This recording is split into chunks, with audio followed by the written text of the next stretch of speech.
Geraldine que no lo dejó entrar a hacer chichi al apartamento. Marica, Ay, estás traumatizada con eso, Sonia. Pero es que es la primera vez. Eso sucedió como en el 2009, 2010. Ya no me acuerdo, Juan. Juan Pablo vivía. odiaría a Geraldine. Yo sí me acuerdo. Ush, No. negarle el baño a un amigo, eso está muy mal. Eso es No, parce.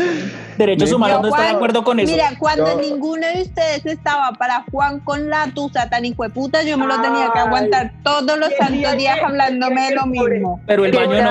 Una tusa ni la hijo de madre y le tocó ir a la Javeriana a hacer chichi. Mentira, marica. Eso no tiene nada No, que creo ver. que o sea, oriné la en una vejiga. pared por ahí cerca. Ay, pobre. Bueno,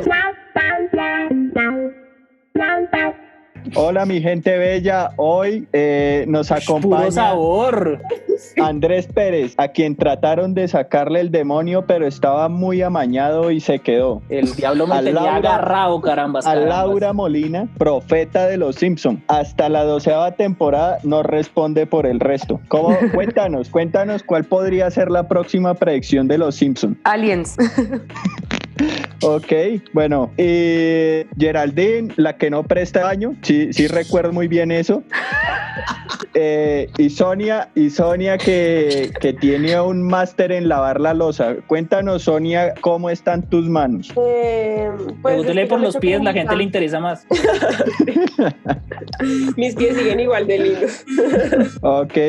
Y quien les habla, Juan Pablo Molano, su servidor, quien en la cuarentena decidió volverse domador de moscos. Bueno, esto teniendo en cuenta la falta de trabajo, decidí volverme un joven emprendedor y hacer parte de la economía naranja de Duque. Me encanta. Además que él mismo se presentó, ¿no? Sí, puro sabor. Puro sabor, me encantó. En este 9º capítulo de Políticamente Desubicado vamos a hablar de un tema que está fresquito, recién salido del horno. En la primera parte vamos a hablar del tema de la religión, la política y los derechos, especialmente en el tema de la población LGBTI, ello con relación al hermoso mes del Pride en el que estamos, ya que ya no se va a poder marcha este año, pues los podcasts nos alimentamos de estas temáticas para discutirlas, y en la segunda parte del episodio vamos a hablar de las locuras que se han cometido durante la cuarentena, todos aquellos momentos extraños que nos ha dejado esta cuarentena, extraños y graciosos. Entonces el primer tema tiene que ver con la reciente decisión de la Corte Suprema en Estados Unidos, que acaba de prohibir a nivel federal cualquier tipo de discriminación para trabajadores en relación a género y a preferencia sexual. ¿Qué quiere decir eso? Que ya nadie lo pueden echar por ser trans, por ser gay, por ser lesbiana, por ser bi, por ser queer. Ya están protegidos a nivel, digamos, federal, y no los pueden echar por eso. Colombia estamos lejos, apenas estamos, gracias a la Corte Constitucional, apenas acabamos de tener apertura hacia el matrimonio igualitario, y todavía el tema de la adopción está en medio de luchas judiciales. ¿Cómo ven ustedes el panorama de la política, la religión y los derechos en Colombia, compañero? En Colombia es bien complicado con aquello de la influencia que tiene la Iglesia Católica en ese tema, pero yo creo que tenemos, o sea, la Corte Constitucional colombiana se ha mostrado muy progresista en ese tema, y yo creo que va a ser una lucha como lo fue el matrimonio, pero yo creo que vamos a llegar. Yo veo una luz, yo tengo esperanzas de que se va a poder hacer prontamente. La Óiganme. profeta del apocalipsis tiene fe, eso es una cosa importante. Le tengo demasiada fe a la Corte Constitucional colombiana. Bueno, yo creo que es completamente absurdo que el Estado a veces tenga que legislar para negar o violentar la felicidad de cualquier ciudadano. Sí, si una persona que tiene un gusto diferente al que está determinado por la sociedad actualmente, decide hacer su vida, el Estado no tiene por qué negarlo. Eso resulta algo absurdo que en pleno siglo XXI todavía haya gente que tenga que luchar por los derechos que merecen. Eso es algo preocupante, ¿no? Ya, en eso estoy de acuerdo. Y más cuando, no sé ustedes, pero yo por lo menos en mi círculo cercano, familia y amigos, tengo personas que son homosexuales y no hay, o sea, no sé, es algo tan natural y normal que que yo, en mi cabeza no cabría que, no sé, que un tío, que una prima mía no pueda votar o no pueda ser padre simplemente porque ha decidido que le gustan los hombres o las mujeres. A mí me parece que eso tendría que ya irse normalizando, la verdad. Pues es que, a ver, yo creo que en Colombia ninguno de los derechos que han obtenido la comunidad LGBTQ ha sido por medio del Congreso. El Congreso es súper conservador y siempre lo ha sido.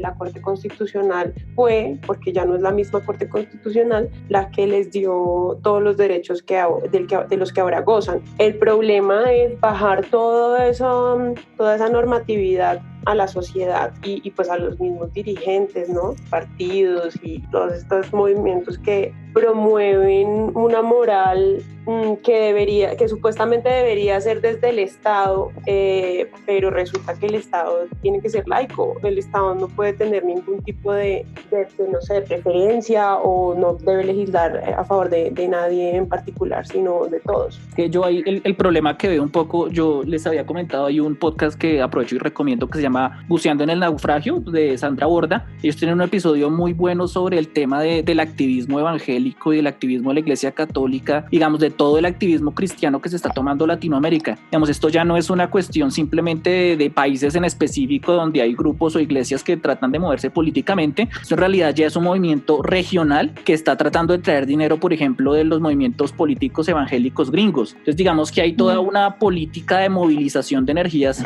en función del activismo político evangélico que, pues, digamos, obviamente se respetan todas las concepciones de Dios y demás, pero digamos que tiene un impacto sobre el tipo de política pública de legislación que es posible hacer en los estados. ¿Cómo se les puede negar a ellos la participación política? Pues no se puede. Entonces, ¿cómo se podría lidiar con eso si sabemos que no les podemos negar la participación política, pero cada vez se hacen más fuertes? Sí, lo que pasa es que, a ver, ahí hay dos cosas, y es que las iglesias cristianas, protestantes, esas personas tienen como un mandato, según ellos, de, ¿cómo se llama? Como de difundir sus principios y evangelizar, es decir, ellos creen realmente que todos deberíamos vivir como ellos viven, porque eso es lo que está bien, el resto está mal. Entonces, en ese sentido, tienen un mandato político también. Los pastores por eso invitan a Uribe a sus iglesias, y, en fin, o sea, ellos tienen además tienen un poder impresionante. Esta gente mueve mucha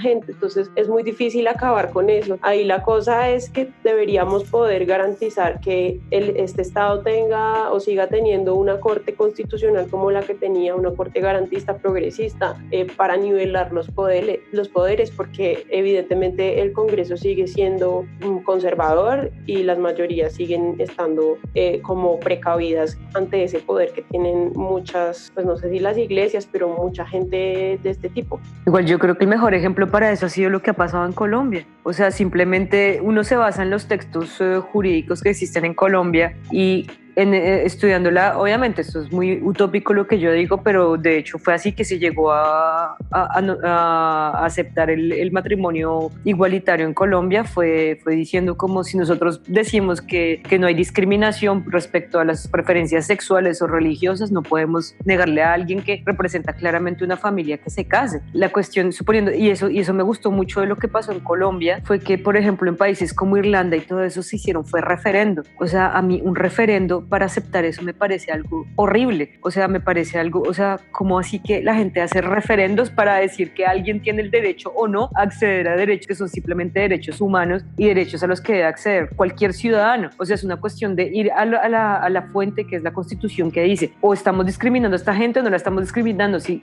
yo me declaro un país libre en el que las personas no se discriminan ni por sexo, ni por raza, ni por religión, ni por nada de eso, las personas pueden hacer lo que quieran con su vida y a mí no me interesa con quién se vaya a casar o qué es lo que vaya a hacer con su vida en ese aspecto. Pero mira que esto tiene aristas muy complicadas porque ustedes se acuerdan el referendo que trató de impulsar Vivian Morales hace un par de años, precisamente sí. Ataca desde esa frontera, ataca desde que no hubo referendo. Entonces, ¿qué quiere la mayoría de la población colombiana? Ese referendo se les cayó porque de alguna forma la excusa que ellos utilizaban para atacar digamos, el matrimonio gay, la adopción gay, era también atacando a las madres solteras y digamos a las personas que querían hacer adopción adopción, pero digamos que esa ha sido una estrategia muy fuerte y es tratar de votar estas cosas a referendos con mayorías, donde todos sabemos que tristemente, o por lo menos desde mi perspectiva, no sé cómo lo vean ustedes, si esto se va a urnas, probablemente volvemos al estado de Colombia, país del Sagrado Corazón. Total, es que la cuestión es que si se hace un referendo no se puede hacer respecto a derechos fundamentales, o sea, un referendo se hace sobre una ley de yo no sé qué, pero no respecto a los derechos, o sea, de cómo vivir su vida libremente sin ningún tipo de discriminación. Un referendo ahí, y eso es lo que ha defendido la Corte Constitucional, diciendo como nosotros no podemos hacer un referendo, ustedes tienen que legislar respecto a este tema porque son personas a las que se les están violando sus derechos fundamentales. La cuestión es que si se impulsa, como tú dices, como se impulsa un referendo, o sea, los colombianos votamos no por la paz, o sea. Aquí hay un elemento, y es que el fin último del Estado liberal, que es en teoría sobre lo que se constituye Colombia, es la búsqueda de la felicidad, ¿sí? Tenemos a los grupos y movimientos religiosos que empiezan a inmiscuirse dentro de la política y el Estado, dentro del control del Estado, lo cual me parece un poco contradictorio. Ellos buscan también su fin último de la felicidad, es la religión, pero aquí hay un elemento también, que es que los derechos se terminan, digamos, hay unos derechos que se terminan cuando empiezan los deberes. Y el deber de todo ciudadano también es proteger la integridad y la vida de los demás ciudadanos, ¿no? Sí, yo en ese sentido, lo que ha dicho Juan, junto con lo que decía Andrés de los partidos políticos que tienen una fuerte decisiones religiosas, ¿no? Que son bastante, ¿cómo lo digo? Bueno, ustedes me entienden. Yo creo que tenemos que educarnos los ciudadanos en ese sentido, porque yo no puedo competir con la moral de alguien, ni puedo decirle si está haciendo algo mal o si está haciendo algo bien según mis principios morales y éticos. Pero yo creo que los principios religiosos son bastante personales, son muy delicados, y yo creo que no podemos hacer que de esos principios algo general, y ahí debería estar el Estado defendiendo unos principios que no tienen nada que ver con la religión y que yo creo que deberían protegerse, como el principio a poder vivir libremente nuestras vidas como queramos. O sea, si me gustan las mujeres, pues vivir mi vida como una persona lesbiana, pero normal, sin tener que luchar con tantos estereotipos. Y ahí es donde tendríamos que ponernos de relieve y pensar si vamos a votar por estos partidos, si realmente es importante que estén legislando estos partidos. Definitivamente toca en serio reflexionar mucho respecto al laicismo del Estado colombiano. Totalmente, eso es algo que obviamente es historia y lo tenemos muy metido en las venas, y yo creo que nos faltarán muchos siglos para que eso cambie. Pero poco a poco, o sea, tenemos que ir educándonos y educando las generaciones el laicismo, o sea, no podemos meter la religión en el Estado, o sea, es que no se puede.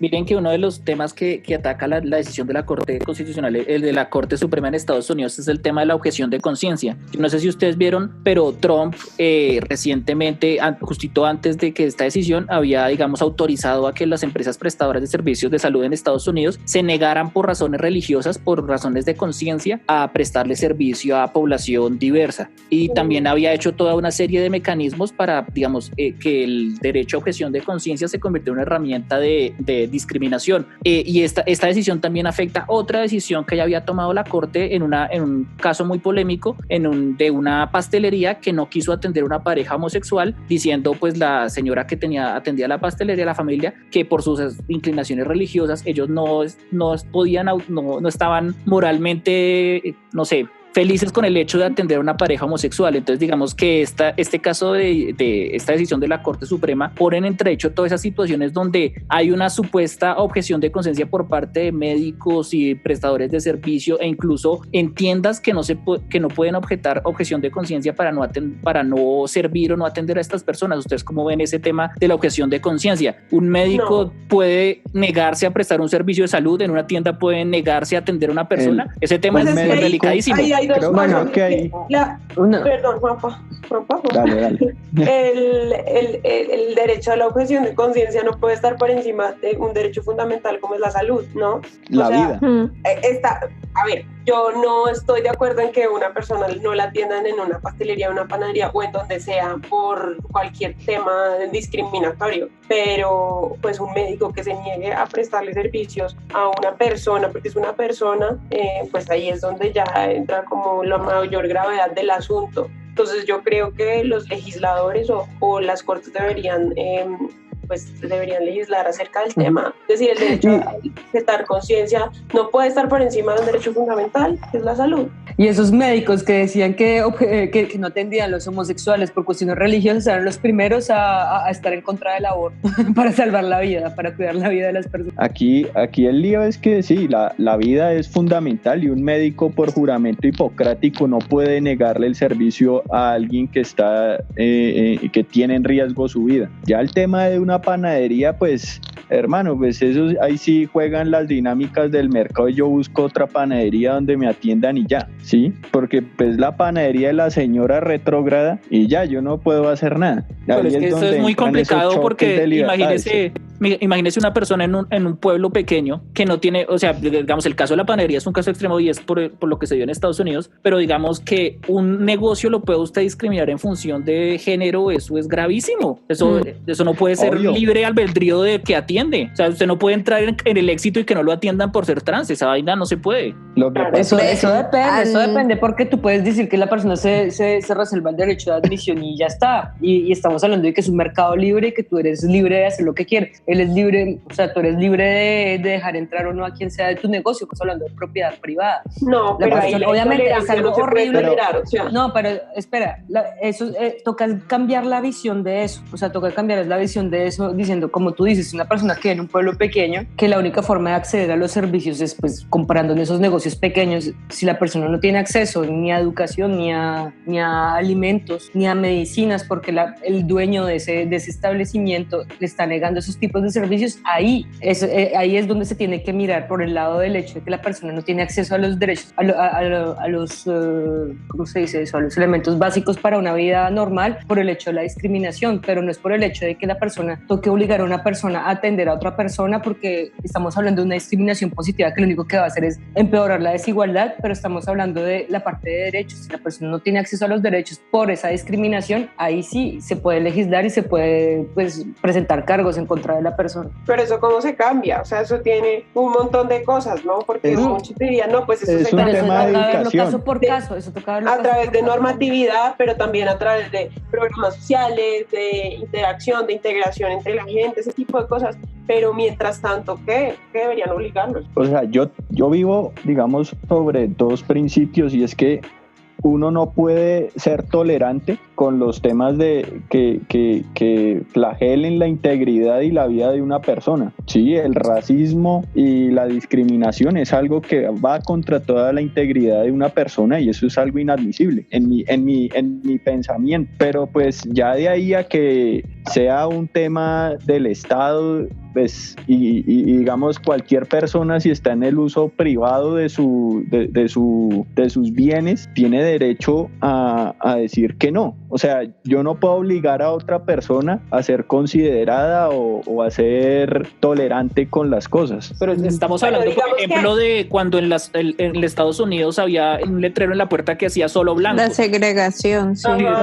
Bajo ese principio. Estamos hablando de derechos listos, que el Estado no tiene que entrar hasta allá y no debe obligar a la persona de la panadería a atender a la persona trans o lo que sea. Pero, ¿qué pasa con el resto de la sociedad? ¿Dónde están las sanciones sociales? ¿Dónde está? Sí, o sea, eso también tiene que funcionar. Uno tiene que pero como tú dices, una sanción social, o sea, suponiendo si es evidente que, por ejemplo, un bar no está dejando entrar a personas afro por el hecho de ser afro, ahí hay que hacer algo, pero si ellos se reservan el derecho de admisión, en ese caso tocaría que cada establecimiento pusiera las normas de los códigos de vestimenta por los cuales se están rechazando. Y cada lugar tiene que reglamentar quién entra y quién no entra a sus sitios, no me parece. Sí, pero es que mira que el Jim Crow, pero mira que en el sur de Estados Unidos el Jim Crow no se acabó hasta que se legisló federalmente contra la discriminación de las personas. Es decir, eso por voluntad de la sociedad no cambia. Si en Estados Unidos no se hubieran quitado las leyes de Jim Crow, todavía tendríamos segregación en el sur de Estados Unidos y tiendas con solo blancos, y pues eso es inadmisible en el mundo, por lo menos contemporáneo. Yo también lo veo así, o sea, lo siento mucho que tú tengas una tienda y no quieras admitir o negros o no quieras admitir a homosexuales, me importa muy poco, o sea, o te cierro la tienda o lo denuncias o algo por el estilo, porque es que es ridículo, o sea, no puedes hacer eso, weón, no puedes, o sea, el Estado no puede permitir ese tipo de discriminación, punto, no puedes, y por eso la Corte ha dicho lo que ha dicho, y por eso la abuela va a tener que aguantarse a los señores tomando tarta ahí en su local. Pues ojalá si fuera, o sea, yo quisiera que eso pasara, y lo que dice Sonia sobre la sanción social, pues la gente no debería ir a esos lugares y ya, y que se quiebren. Entonces es un tema de educación. Ahí sí toca eso, hacer todo un trabajo de integración y otro tipo de cosas. Pero yo estoy con Juan, yo creo que eso generación a generación va a ir cambiando, ¿no? Pero yo no creo, ¿sabes? Depende. Que hay cosas como que retroceden, me da pavor, pero hay cosas. Es que yo que le tengo fe a la especie humana, a veces siento que todas estas discusiones a mí me parece que se recargan en decir, no, es que eso es cuestión de educación, que va a ir cambiando, que no sé qué, pues que hay cosas que no cambian. A veces el Estado tiene que meter la mano, y pues puede que a ti no te guste que la sociedad sea así, pero pues el Estado tiene que obligarte a que te guste. Estoy de acuerdo. Bueno, pero hay que ser cuidadoso con eso, ¿no? Porque puede que te obligue a querer cosas que no están bien. Pero estamos suponiendo cosas que no cambian nunca, que en esta sociedad que no cambia nunca, pero esto todavía lo siguen llamando en el fijo. Sí, perdón. Hay gente enferma que todavía utiliza el teléfono. ¿Es en serio? ¿Ese era tu hijo, huevón? Estás escuchando Políticamente Desubicados. Síguenos en nuestras redes sociales, en YouTube como Políticamente Desubicados y Instagram como poli.desubicados. Bueno, hablemos de qué clase de demencias han visto en esta cuarentena. Quiero que se confiesen y digan cuántos rollos de papel higiénico tenían al comienzo de la cuarentena. No, a mí me pasaba que yo, por ejemplo, iba a pagar como algún servicio o alguna cosa y sentía que todo el mundo tenía el coronavirus. Entonces yo entraba y salía rápido, miraba a todo el mundo con desconfianza. Era terrible. Yo me sentía como cuando usted iba al centro de Bogotá con un poco de plata, algo así me sentía. Cuando salía de la Plaza de los Esmeralderos. Sí, ya estaba a salvo. Esa es una zona ahí de un checkpoint. No, los Esmeralderos es la zona más segura de Bogotá. Sí, sin lugar a dudas. En esta cuarentena, ¿cuántas veces han tenido coronavirus en su mente? Uy. Eso sí me ha pasado como 3 veces. Yo he tenido hasta sueños con que el coronavirus me persigue. No, y son como pesadillas, ¿no? De verdad, y que usted no duerme y todo trasnochado al otro día y todo preocupado. No, tenaz. No, es horrible porque yo tengo rinitis todos los días y a veces me da dolor de garganta y todo, pues normal, pero así como no, pues pucha, y ahora yo qué tal que tenga coronavirus. Sí, al primer estornudo me dio, ¿será que me duele la cabeza? Síntomas de coronavirus en Google. Los síntomas de la diferencia entre un resfriado y el coronavirus. Yo lo he buscado muchas veces.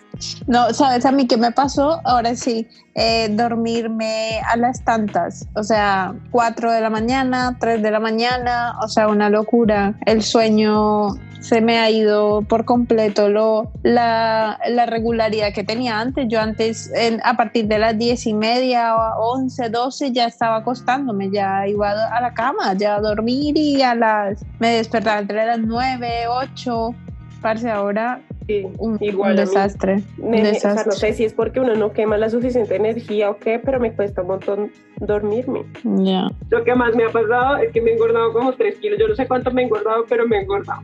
¿En serio, marica? A pesar de que hago ejercicio, pero es que estar sentado, o sea, uno por lo menos sale y camina y hace otras cosas, pero es que aquí todo el tiempo, no. Pues a mí me ha pasado lo contrario, he perdido. Pero es que también me he portado juiciosa con la dieta y haciendo ejercicio, entonces he perdido. Yo pensé que había engordado y no, eso es toda una ilusión para mí engordar. Ay, bueno, Juan Pablo, o sea, Juan Pablo, ¿por qué le dice eso a la gente? Eso es Me pareció ofensivo.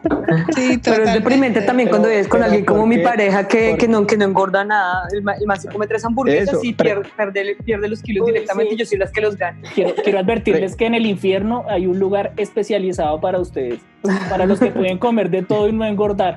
Totalmente. de No, acuerdo. pero es Total. que de verdad, Laura, pregúntele a Toño si él no ha querido engordar. Eso es lo que pasa. O sea, no existe solo el club de los gordos, sino también el club de los flacos. A mí no, bueno, de cosas chistosas, pues a mí no me tocó mucho el confinamiento porque yo tuve que trabajar, entonces no cambió mucho mi vida, pero sí me pasaba suponiendo clientes que llegaban con el tapabocas, se quitaban el tapabocas y contaban la plata como los viejitos, se chupaban el dedo para contar los billetes. Ay, por ¡Qué Dios. miedo! Y yo una parte, o sea, llega con un tapabocas, de por sí se lo quita y con la misma mano que se lo quita, chupa el dedo además y O empieza sea, a contar hace todo plata, mal. que la plata Ay. es lo más sucio que existe en el planeta Tierra. O sea, Por eso es que el cuchito es octogenario, ha durado ahí, está curado ahí en bacterias y un poco de vainas. total. El tapabocas que en Bogotá le pueden decir el tapacuellos, porque la gente lo Total. utiliza más en el cuello que en la boca. Tapapapada. Exacto. De papada. Es que es muy incómodo, de verdad, ya. No, y, o sea, y creo que es un tema que tiene que ver con la obesidad. Entonces, si tú eres muy obeso, tapas tu papada con el tapabocas. Chiquitas, no tapabocas. Yo no sé, yo lo que veo son los dos extremos. La gente que sale en modo Robocop, que sale con ropa de plástico, careta de plástico y todo eso, o la gente que utiliza el tapabocas y se lo quita cada rato y eso. O sea, los dos extremos son No, que predominan. y es muy curioso. Yo nunca había visto tanto espermatozoide por ahí caminando. O sea, es una situación. Sí, ¿no han visto ¿Cómo esos así? tipos que tienen el traje ese de espermatozoide? el Ay, blanco. El blanco antifluidos. Ese, sí. Ah, Ese. Sonia, ¿cómo así? Hay una invasión de espermatozoides. Yo no me he tomado la yo no prueba. lo relacionaba con un espermatozoide. Oigan, Sí. pero mismo esos trajes nuevos que han sacado, que ahora hay mucha publicidad en Instagram, las viejas todas, ay, no quiero decir la palabra, pero es horrible, son trajes muy feos. Pero los Bendecida y posan así agradecida, como con ¿sí? tenitacón y tal. O sea, pero, Bendecida y agradecida. o sea, Pero venga, entremos en las historias chistosas de la cuarentena a nivel general. ¿Cómo vieron el tema de Miguel Bosé y Enrique Bumburi? Ay, En marica. un solo tweet, no hay coronavirus, es el 5G y todo es culpa de Bill Gates. Pobre Bill Gates, tras de que no hace funcionar Internet Explorer y también le echan la culpa del coronavirus, eso me parece Pero injusto. además que ha sido No, de los sí. pocos que ha advertido el tema y le caen con eso.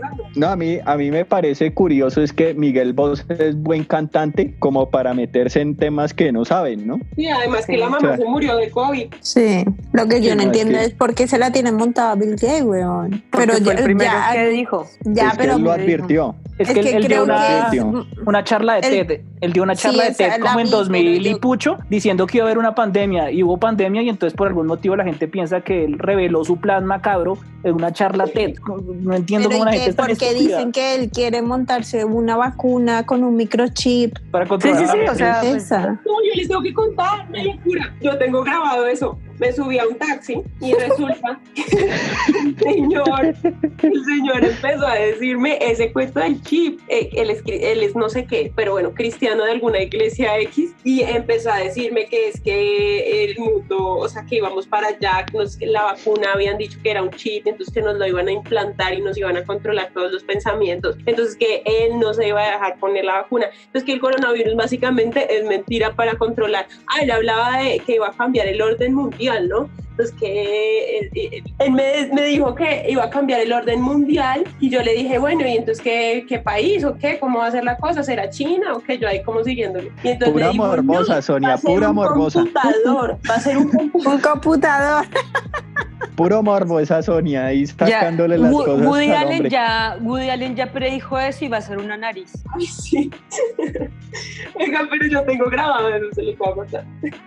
No, Woody Allen predijo hasta lo de las personas disfrazadas de espermatozoide. ¿No vieron todo lo que usted quiere saber sobre el sexo y jamás le contaron? Hay una escena en donde sale eso. Mando mis sinceros pensamientos a las personas que se encuentran veraneadas en estos momentos en la cuarentena. Quiero decirles que son unos héroes. Gracias. Yo tengo demasiadas ganas que el man se invente el orgasmatrón. Falta, eso iba a decir, falta el orgasmatrón. Aparentemente lo disfrutaron mucho en la película. Yo tengo muchas expectativas. Ahora en Políticamente Desubicados, yo sé quién sabe lo que a usted no le interesa. El dato del día de hoy fue una reflexión muy profunda que yo tuve esta tarde mirándome las piernas y me dije, como jueputa, soy una rana platanera, y me dije, ¿en qué momento yo podría estar de moda? Y resulta que el dato es, pues no sé si ustedes se acuerdan, en la Edad Media que era de moda ser pálido, pero no solamente pálido, sino que se te vieran las venas. Entonces había la enfermedad y mucha gente se maquillaba para que se le vieran las venas azules. De ahí viene también la expresión que eres de sangre azul, porque pues obviamente se te veían las venas. ¿En serio? Yo podría ser muy famoso entonces. ¿Sí? ¿Ustedes no han visto si han visto esas pinturas como del siglo XIV de Enrique tal y Luis tal, que todos salen como blancos y todos con los labios rojos como con cierto aspecto afeminado? Total, y hablando de cosas que nunca cambian, todo empieza porque aparentemente no es confirmado obviamente, pero igual pues este dato tampoco les va a servir mucho en sus vidas.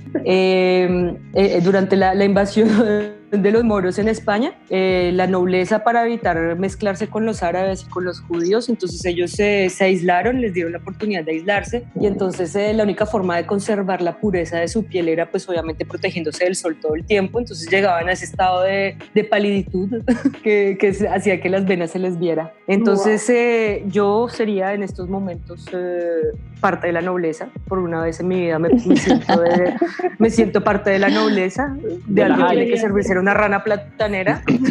Pero es que en Europa se pasan las personas exponiéndose al sol, weón. O sea, toda la costa del sur de España está llena de alemanes que parecen camarones, weón. O sea, se pasan esa gente. Pero eso también es otra cosa, una locura por ser bronceado, me parece muy loco. Sí. O sea, ser moreno es lo máximo.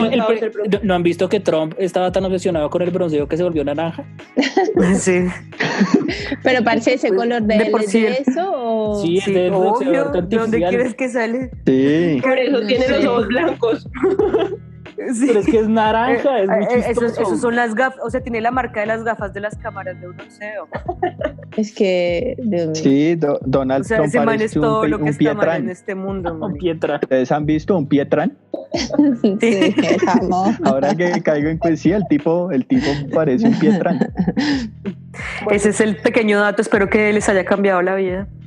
Totalmente, muchas gracias, Lori. No, ya voy a dormir tranquilo, gracias, Laura. Estás escuchando Políticamente Desubicados. Síguenos en nuestras redes sociales, en YouTube como Políticamente Desubicados y Instagram como poli.desubicados. ¿Qué vas a recomendar, Gerald, esta semana? Mira, voy a recomendar una serie en Netflix, una serie española es un chico, es el actor y hace de señora, de mujer. Se llama Paquita Salas y... Ay, no, es buenísima. Es buenísima, es muy graciosa, irónica, divertida y me parece que representa un poco la transformación de él, hace un poco referencia a la transfobia, pero es bastante interesante y es graciosísima, así que si la quieren ver. Pero lo interesante es que ahí no toca el tema LGBT, o sea, todos sabemos que es un hombre, pero él hace todo el tiempo de mujer y ya. Sí, y aparte que lo parece, o sea, parece más mujer que hombre, ¿sabes? pero sí, es bastante interesante, así que esta es mi recomendación. Sonia, ¿qué nos recomiendas?